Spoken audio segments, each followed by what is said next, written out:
Hello friends, this is Lori S. from Acid King, and I'm here to give you a little retrospective on Busse Woods, which just turned 25 this year. Can you believe it? Some of you were probably not even born then. Well, we were rocking. So the record came out in 1999. It was released in September, and I remember the day it was released, September 3rd. It came out on Man's Ruin, and it was recorded at this place called Division Hi-Fi in San Francisco by Billy Anderson, and the band included Joey Osborne, the original drummer, and Brian Hill was the bass player on that record, also from Buzz Oven. That place that we recorded at is no longer in business, a long time closed. So there's not a lot of history photos and so forth from back then. What else can I tell you? So I'm going to show you all the different versions that came out. Some I don't have, unfortunately. I'm not really a collector, which I guess is kind of dumb. I should have collected my own records, right? First is like this demo that Man's Ruin used. Sorry, there's reflection in here in my room. In my practice place. Here's my practice place. Well, there's my amp anyway. This came out. This is something that they were sending out to places, you know, saying, hey, here's Acid King, you should listen to this, to radio stations, old school, like mailing them out, because that's what we did in the 90s. We mailed things out. So it's just a picture of trees, and that's it. Next up is the original Acid King CD that they put out. And this came with a parental notice on there, like a parental advisor, and I don't know why, because there's no profanity in the record at all. So I don't know where that sticker came from, but I think back in the day it gave it a little street cred just to have that on there. So the CD, when you open it up, this was the CD design. And the cover was just the original cover of Busse Woods. Busse, like a bus, not Busey, that's how you pronounce it, everybody. And actually, my girlfriend Erica took this picture of it. She lives in the suburbs of Illinois, which is where it's from, the northwest suburbs. And then we just photoshopped it into this cover. So that is actually a sign. And then here's the insert, the original insert with lyrics. And there's me with the same guitar with no tattoos. And then more lyrics. And what else do we have here? Credits. And a picture of Joey's drums and not his head. And then last but not least, a picture of a pentagram carved into a log on what looks like a beanbag chair. I still actually have that little carved pentagram. Somebody gave it to me for a present, and I can't remember who, but I still have it.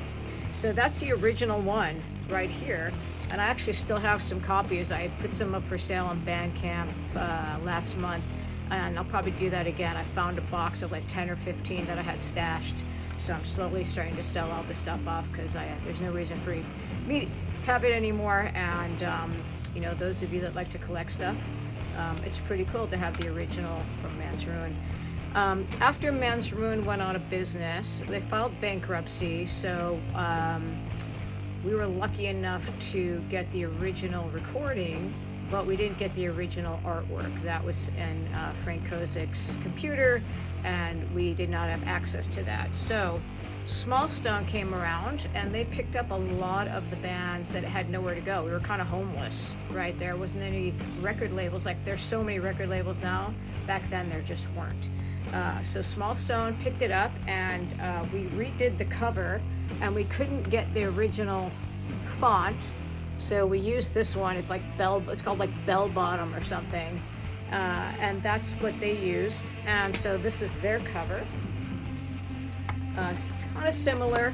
The inside's a little different, and it's a picnic table instead of the pentagram with lyrics and credits.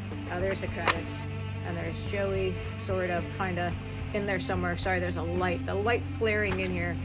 I'm doing my best. I'm not a cinematographer, as you can see. And that's the back cover. And then this is the CD, which is pretty cool. the wooden pentagram. And the back cover, which is a picnic table that somebody took a long time ago. Either they took it or they found it. I can't remember how that came about. It was actually someone that worked at KUSF here that did it. So this was the second release on CD. So after that was all done, said and done, years later, I was kind of like, I would like to re-release that. So I'm not exactly sure how the connection came about, but I got in contact with Creation Records. He lives in Seattle. I think he came to one of our shows in Seattle. I think that's how it ended up. And he was interested in releasing vinyl. So we sunk up, and this actually came out. Oh, I should mention that this has an additional song on here. It's a cover song called Not Fragile by BTO. So this is on this particular release. It's additional song. And this isn't even my copy. This is my friend Brian Lou's copy, because I don't own my own copy. So if anybody has this and wants to send me a copy, that would be awesome. So Creation released this on a vinyl, and it had the original bell-bottom font on there, and I do not have a copy of it. I looked all over. I thought I did, and I did not. Years later, I was thinking, why do I have that font?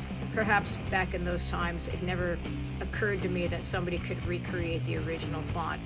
So I had somebody recreate the original font, and we then made another pressing of it on Creation, and this is probably what you've seen most of all, is this particular font and this record right here. So there's that.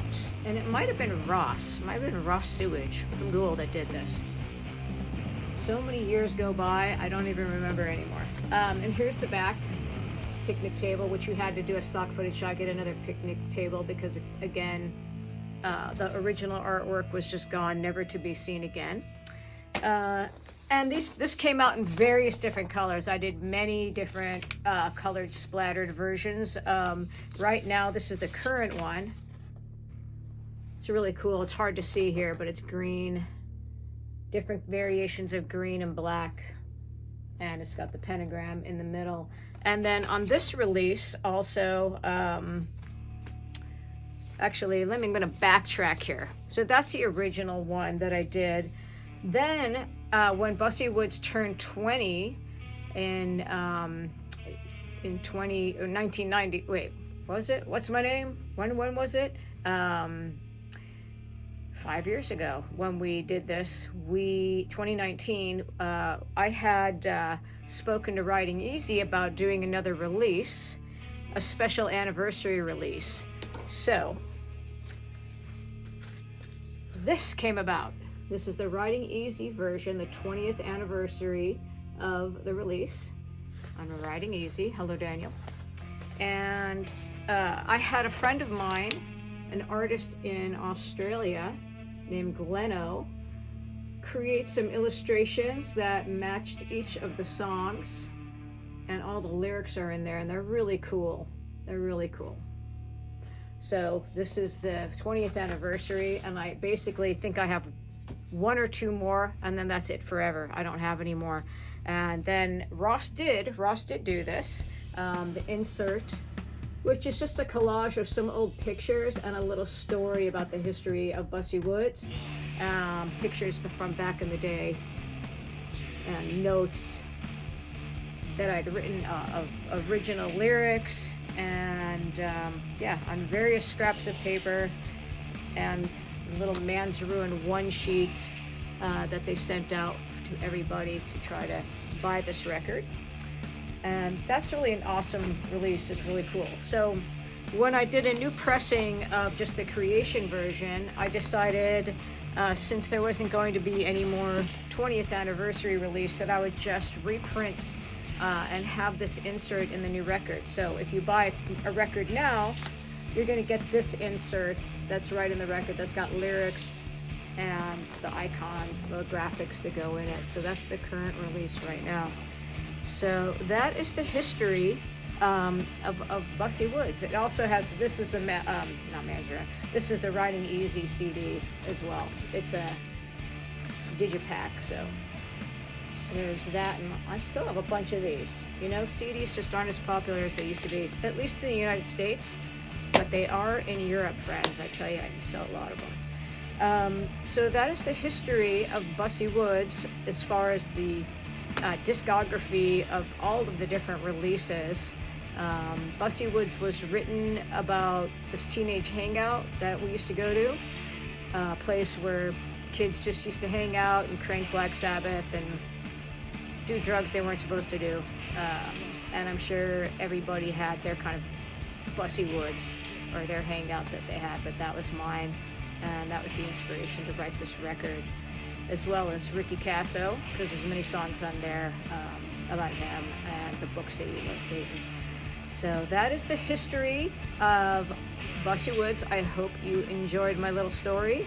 And Acid King is playing at the chapel on Friday and Saturday, November 15th and 16th. So coming up next week, and we'll be playing the entire record on Saturday the 16th for the 20th anniversary with Broom and Cassette Prophet. So if you're in town, or maybe you need a distraction from what's going on in today's life, and you want to take a flight out or a drive out to hang out with us, that'd be awesome. Thanks for listening, and see you soon. Drive fast, take chances.